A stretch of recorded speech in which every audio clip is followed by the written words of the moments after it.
歡迎大家收睇 JL Channel 乒乓由我教路，我係乒乓波教練林教練 Jeffrey， 繼續為大家簡單分析一下呢個全港公開乒乓球單項錦標賽啊！今次就係呢個男子甲組，亦都係一個中國香港嘅新希望啊！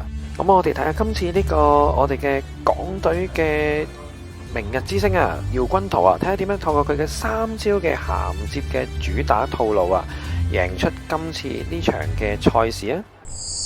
JL Channel 乒乓由我教路。好啦，如果大家有睇開直播或者有聽開我過往嘅簡單嘅評述嘅分析呢，就係呢姚君圖嘅主打發球就係一個叫轉與不轉發球。咁好多人問，咦，咁其實發完呢個轉與不轉發球之後，應該點樣銜接呢？咁我哋簡單睇一睇今次姚君圖呢場甲組嘅決賽賽事啦。咁姚君圖嘅第一招嘅主打發球之後嘅銜接套路呢，就係一個開完波之後嘅側身正手搶攻，或者一個正手位嘅爆衝啊！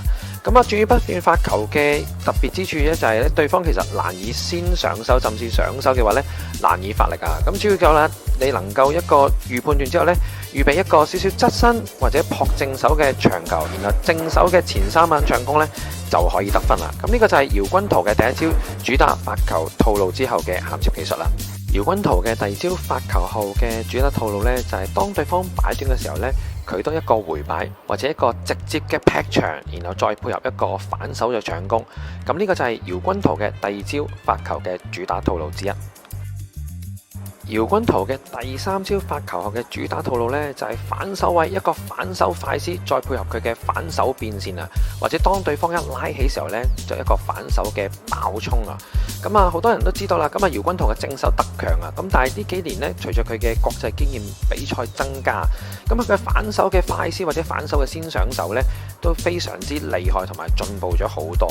咁以上呢，就係姚君圖佢嘅3招嘅主打套路嘅發球銜接啊！咁大家如果本身係發開呢個轉與不轉發球，都可以參考佢嘅打法㗎。如果大家遇到咩問題，歡迎 email 俾我，中意就俾個 like 同埋分享，同埋訂閱我嘅 JL Channel 頻道。我哋下集見。